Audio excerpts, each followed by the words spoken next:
দীর্ঘদিন ধরেই কংগ্রেস নেতৃত্বের সঙ্গে মনোমালিন্যের জেরে কংগ্রেসের থেকে দূরত্ব তৈরি করেছিলেন প্রাক্তন প্রদেশ কংগ্রেস মুখপাত্র তথা কংগ্রেস নেতা কৌস্তব বাগচি। বুধবার সকালে তিনি কংগ্রেসের সর্বভারতীয় সভাপতি মল্লিকার্জুন খার্গে এবং প্রদেশ কংগ্রেস সভাপতি অধীর চৌধুরীকে ইমেল মারফত তার পদত্যাগপত্র পাঠান। আর এদিকে ক্যামেরার সামনে তিনি জানিয়েছেন যে বর্তমান সময়ে রাজ্যে ঘটে চলা একের পর এক ঘটনা নিয়ে সর্বভারতীয় ক্ষেত্রে কংগ্রেস নেতৃত্বের চুপ থাকার বিষয় নিয়ে তিনি প্রতিবাদ জানিয়ে পদত্যাগ করেছেন। তিনি বকটুই গণহত্যা কিংবা ঝালদা পৌরসভার কংগ্রেসের পৌরপিতা তপন কান্দুর খুন কিংবা সন্দেশখালীর ঘটনা নিয়ে সর্বভারতীয় ক্ষেত্রে কংগ্রেস নেতৃত্ব চুপ থাকায় তিনি কংগ্রেস থেকে পদত্যাগ করলেন বলে জানিয়েছেন। নিজের দলের প্রতি একরাশ ক্ষোভ উকড়ে দিয়ে কংগ্রেস ছাড়েন কংগ্রেস নেতা তথা আইনজীবী কৌস্তব বাগচি। মঙ্গলবার বিকেলে ব্যারাকপুর ব্যাংক কলোনি এলাকায় নিজের বাড়িতে বসে সাংবাদিক সম্মেলন করেন কৌস্তব বাগচি। তিনি বলেন, দীর্ঘদিন ধরে তিনি কংগ্রেসের সঙ্গে যুক্ত, বিপদের দিনে তিনিই পাশে ছিলেন। তার ক্ষোভ ছিল তৃণমূল কংগ্রেসের সঙ্গে লড়াই করতে কোনোভাবে কংগ্রেসে থাকা সম্ভব নয়, তাই তিনি মাথা মুন্ডনও করেছিলেন। কিন্তু সেই কংগ্রেস তৃণমূল কংগ্রেসের সঙ্গে হাত মেলাবার জন্য ভিক্ষার বাটি নিয়ে পিছনে পিছনে ঘুরছে। এভাবে সম্মান হারিয়ে তিনি দলে থাকতে চান না, তাই তার এই পদত্যাগ। তিনি আগামী 24 ঘন্টা থেকে 48 ঘন্টার মধ্যে তার পূর্ববর্তী কর্মসূচি জানিয়ে দেবেন। তিনি জানিয়েছেন যে তার পরবর্তী কর্মসূচি তিনি জানিয়ে দেবেন 48 ঘন্টার মধ্যে। সন্দেশখালীতে এত বড় ঘটনা ঘটে গেল, সমস্ত রাজনৈতিক দলগুলো যেখানে ঝাঁপিয়ে পড়ল, অথচ কংগ্রেসের কোনো ভূমিকা নেই। আর এই নিয়ে কি বলেছেন কৌস্তব বাগচি, শুনবো। সারাদিন ধরে অনেক কিছু কথাবার্তা হচ্ছে। আমি আমার এই কংগ্রেস দলের সাথে সম্পর্ক বিগত 2004 সাল থেকে, প্রায় 20 বছরের একটা সম্পর্ক। সেই সম্পর্কটা আজকে ছিন্ন করতে বাধ্য হলাম। অনেক কারণ আছে, সেই কারণগুলো প্রচুর কিছু। আমি যদি লিখতাম হয়তো একটা বই লেখা হয়ে যেত। আমি যদি সবকিছু যদি লিখতাম, অনেক কিছু আছে যে জিনিসগুলো লেখা নেই।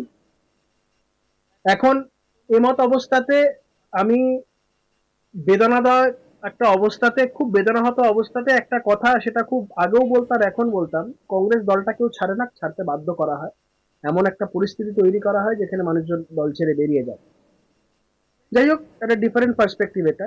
দ্বিতীয়ত হচ্ছে, ইতিমধ্যেই আমার কাছে এই রেজিগনেশন লেটার দেওয়ার পরে দলের তরফ থেকেও যোগাযোগ করা হয়েছে।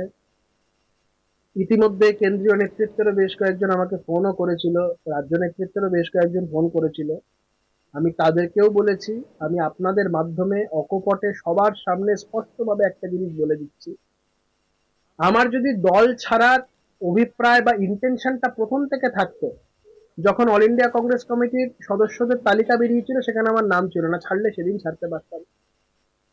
যেদিন তৃণমূলের বিরোধিতা করার জন্য আমাকে মুখপাত্র পদ থেকে সরিয়ে দেওয়া হয়, আমি ছাড়লে সেদিনকে দল ছাড়তে পারতাম। মহাজাতি সদনে কংগ্রেসের আমাদের ছাত্র পরিষদের অনুষ্ঠানে আমার সাথে দুর্ব্যবহার করা হয়, আমি দল ছাড়লে সেদিনকে ছাড়তে পারতাম। আমি দল ছাড়ার মানসিকতা নিয়ে রাজনীতি করিনি। আমার সাথে কংগ্রেসের দীর্ঘদিনের একটা সম্পর্ক, 20 বছরের সম্পর্ক। আমার ধরুন যা বয়স, তার থেকে মানে 13-14 বছর বয়স থেকে আমি রাজনীতি করা শুরু করি, মানে কংগ্রেস দলকে সামনে থেকে রাজনীতি করা শুরু করি বাচ্চা বয়স থেকে। তো সেই জায়গায় দাঁড়িয়ে আমার এখানে সেই রকম কোনো অভিপ্রায় ছিল না।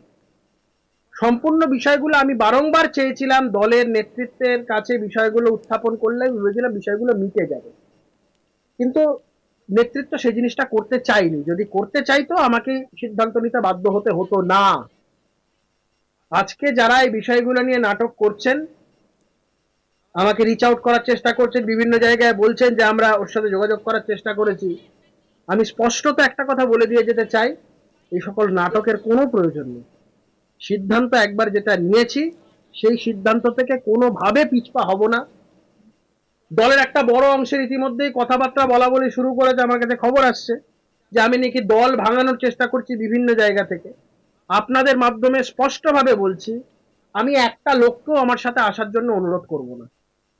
যারা কংগ্রেস দলে আমার সাথে এতদিন ধরে যারা সতীর্থরা ছিল, যদি না কেউ স্বেচ্ছায় দলত্যাগ করতে চায় বা স্বেচ্ছায় আমার সাথে আসতে চায়, আমি কোনো মানুষজনকে আমি আমার সাথে নিয়ে আসবো না, যতক্ষণ না কেউ স্বেচ্ছায় এই বিষয়টা বলবে। আমি চাই না যে আমাকে নিয়ে এই ধরনের কথাবার্তা উঠুক যে আমি দলত্যাগ করেছি, দল ভাঙাচ্ছি, এই ধরনের আমি কোন রকম মানে কালি নিজের গায়ে কোনোদিন রাজনৈতিক জীবনে লাগতে দিইনি, আগামী দিনও লাগতে দেবো না। 3 নম্বর কথা, অনেকে এই মুহূর্তে জল্পনা করছেন যে আমি কোথায় যাব, কি করব না করব, আমার রাজনৈতিক ভবিষ্যৎ নিয়ে সবাই অনেকে চিন্তিত। সবাই প্রশ্ন করছেন, অনেকের একটা কৌতূহল আছে যে আমি কি করব না করব। দেখুন, আমি একটা জিনিস স্পষ্টভাবে বলে দিতে চাই, সেটা হচ্ছে আমি যা কিছু করেছি কখনো লুকিয়ে চুরিয়ে করিনি। আমি রেজিগনেশন লেটারটাও যেটা দিয়েছি সেটা সাংবাদিক বন্ধুদের মাধ্যমে সবার কাছে বিষয় জানিয়ে সমস্তটা কিছু করেছি। কোনো কিছু লুকিয়ে চুরিয়ে আড়ালে আবডালে কোনো কিছু করার ব্যাপার নেই। আমি আপনাদের কথা দিয়ে যেতে পারি 24 ঘন্টা থেকে 48 ঘন্টা এই সময়ের মধ্যে আপনারা জানতে পারবেন আমার পরবর্তী সিদ্ধান্ত। আমি যে সিদ্ধান্ত এর আগে আমি বহু কথা টিভি চ্যানেলে বলেছি, সেগুলো আর রিপিট করছি না। তবে আমার আগামী সিদ্ধান্ত আগামী 24 ঘন্টা থেকে 48 ঘন্টার মধ্যে সমস্তটা স্পষ্ট হয়ে যাবে। লোকসভা ভোটের আগে রাজ্য রাজনীতিতে নয়া চমক, কংগ্রেস ছাড়লেন আইনজীবী কৌস্তব বাগচি। বুধবার কংগ্রেস সভাপতি মল্লিকার্জুন খাড়গে, প্রদেশ কংগ্রেস সভাপতি অধীর চৌধুরী, সাধারণ সম্পাদক গুলাম আহমেদকে চিঠি দিয়ে ইস্তফাপত্র পাঠিয়ে দিয়েছিলেন কৌস্তব। দীর্ঘদিন ধরেই কংগ্রেসের সঙ্গে কৌস্তবের সম্পর্ক তলানিতে ঠেকেছিল। কৌস্তব যে কংগ্রেস ছাড়বেন তার আভাসও পাওয়া গিয়েছিল বেশ কিছু ঘটনায়। বর্ষা শেষের দিন কলকাতা সহ রাজ্যের বিভিন্ন জেলায় ছেয়ে গিয়েছিল বাংলায় বিকল্প রাজনীতির পোস্টার প্রকাশ্যে আসার সময়ের পর এই নিয়ে জল্পনা বাড়িয়ে দেন কংগ্রেসের কোণঠাসা আইনজীবী কৌস্তব। ফেসবুক পোস্টে লিখেছিলেন যে বাংলার ভবিষ্যৎ বিকল্প রাজনীতি। কৌস্তবের এই ফেসবুক পোস্ট এবং পোস্টার ঘিরে নতুন করে আলোচনা শুরু হয়েছিল রাজনীতির অলিন্দে। বস্তুত অতীতেও এই বিকল্প রাজনীতির কথা শোনা গিয়েছিল কৌস্তবের গলায়। আর এর চর্চার মধ্যেই বিরোধী দলনেতা শুভেন্দু অধিকারীর বক্তব্য জল্পনা বাড়ায়। এক সংবাদ মাধ্যমে এই পোস্টার প্রসঙ্গে কৌস্তব বলেছিলেন, গত কয়েক মাস ধরেই এই কথা বলছি, আমি মনে করি বাংলায় বিরোধী রাজনীতির পরিসরে শূন্যতা রয়েছে। কোনো বিরোধী দল সেই প্রত্যাশা পূরণ করতে পারছে না, তাই বিকল্প রাজনীতি ভবিতব্য। একই সঙ্গে কংগ্রেসের আইনজীবী নেতার বক্তব্য ছিল, বারংবার বিকল্প রাজনীতির কথা বলেছি, এই কথা যদি কোনো সমষ্টিকে উদ্বুদ্ধ করে থাকে তাহলে ভাগ্যবান বলে মনে করছি।